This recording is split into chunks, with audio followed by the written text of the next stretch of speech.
qiyomatda shunday tirilishligimiz bilan birinchi marta so'raladigan eng birinchi savol namoz haqida bo'ladi. Payg'ambar sallallohu alayhi va sallamdan Abu Hurayra radhiyallohu anhu rivoyat qilgan hadisda avvalu ma yuhasabu bihi al-'abd inna awwala ma yuhasabu bihi al-'abd yawm al-qiyamah as-salat fa in saluhat faqad aflaha wa naja wa in fasadat faqad khaba wa khasir. Bandaning qiyomat kunida eng birinchi hisob kitob qilinadigan amali namoz dedi. Agar namozi durust bo'ladigan bo'lsa najot topibdi dedi. Agar namozi durust bo'lmaydigan bo'lsa fasadat deydi. Namozi fasid bo'ladigan bo'lsa, namozi durust bo'lmaydigan bo'lsa, bu banda ziyon qildi, umidsiz bo'libdi, oxiratini yo'qotibdi bu banda. Ikkinchisi, demak, birinchisi namoz qiyomatdagi eng birinchi so'raladigan amallardan bo'lsa, ikkinchisi Alloh taoloning haqiqiy do'stlari bo'lishga arziydigan kimsalarni zikr qilganida Alloh taolo ular namoz o'qiydiganlar deb aytgan ekan. Allohning do'stlari bo'lishlikni xohlasangiz, namoz o'qiydigan va sizni atrofingizdagilar ham namozxonlar bo'lishligi. Faqat o'zingiz namoz o'qib qo'yishlikning o'zi kifoya qilmaydi. Allohning do'sti bo'lishlikka, shu maqomga ko'tarilishligingiz uchun o'zingiz namozni qoyim qiluvchi va atrofingizdagilar namoz o'quvchilar bo'lishligi. Alloh subhanahu va taolo Qur'onda aytadi: "Innama waliyukumullohu va rasuluhu vallazina amanu الذين يقيمون الصلاة ويؤتون الزكاة وهم راكعون." Sizlarni do'stlaringlar Allah. Sizlarni do'stlaringlar Allah va Rasuli, payg'ambar sizlarni do'stingiz va iymon keltirib namoz o'qiydiganlar va zakot beradiganlar va ruku qiladiganlar sizlarni do'stingiz deydi.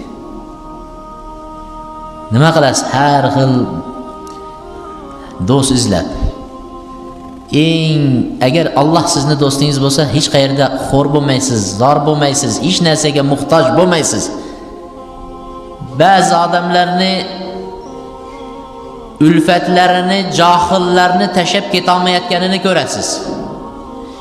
Nimaga tashab ketmayapsan? Nimaga ular bilan bir dasturxonda sharoblar, aroqlar bo'lgan, Allohning hurmati paymol qilingan dasturxonda o'tiribsan desangiz, u aytadi: "Ha, ertaga to'yim bor, tumalog'im bor, xudoyim bor, o'ligim bor, tirigim bor, mana shu do'stlarim turib bermasa shu yerda kim turib beradi?" deydi. Boshingizga kulfat kelganda do'stlardan topmaysiz o'sha do'stlarni. Ammo Alloh sizni do'stingiz bo'lsa, xo'r bo'lmaysiz, zor bo'lmaysiz. Hamma narsaga ehtiyojingiz qolmaydi endi. Sizlarning do'stingiz Alloh deyapti. Va iymon keltirganlar, namoz o'qiganlar, namoz o'qiganlar, zakot berganlar, ruku qilganlar.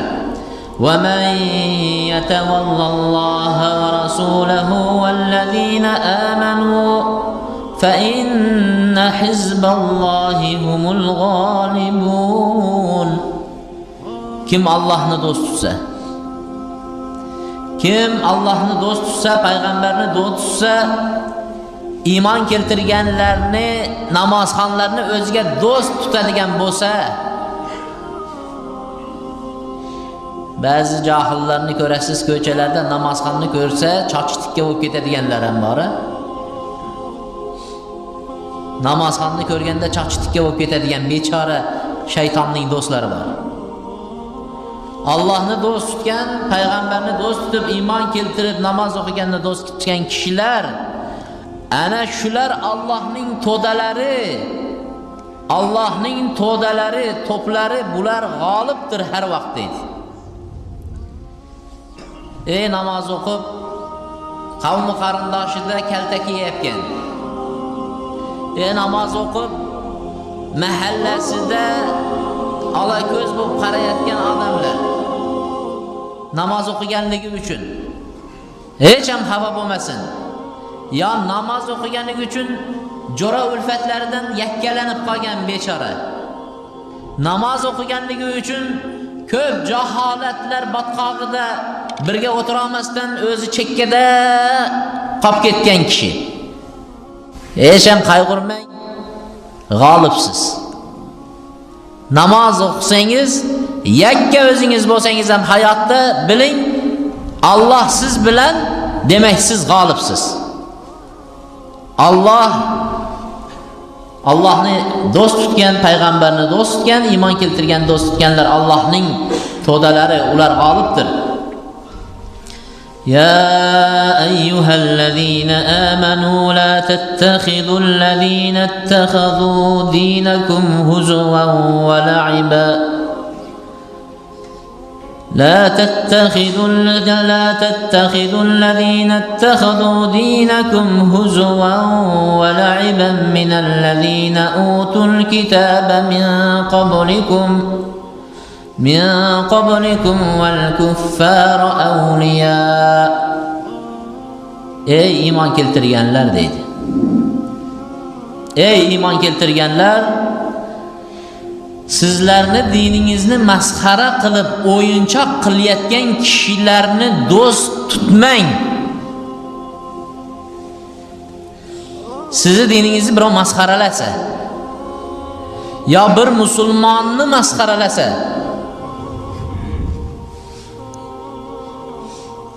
shularni do'st tutib, laganbardorlik qilib, shularni to'ylarida xizmat qilib, shularning ishlarida, uylarida yurish.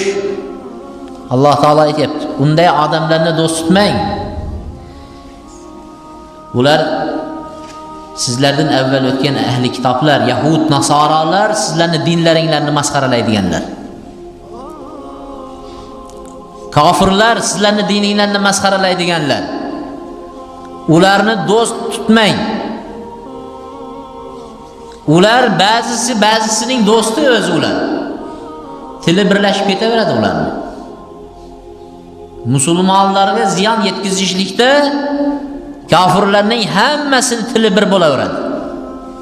Shuni yaxshi bilib olaylik. Vattaqulloha in kuntum mu'minin. Allohdan qo'rqinglar agar sizlar haqiqiy mu'min bo'lsangiz, Allohdan qo'rqinglar. Va idza nadaytum ila solati ittaxaduha huzuwan va la'iba.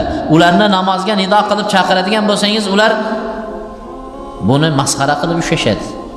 O'yinchoq qilib ushlashadi ular. U dinning dushmanlari Angilchan, Amerikan, Izroil bo'lish shart emas. U dinning dushmani o'zbek, qozoq bo'lishi ham mumkin. Qaysi bir o'zbekki dinni ustidan masxaralasa, u dinning dushmani deyiladi.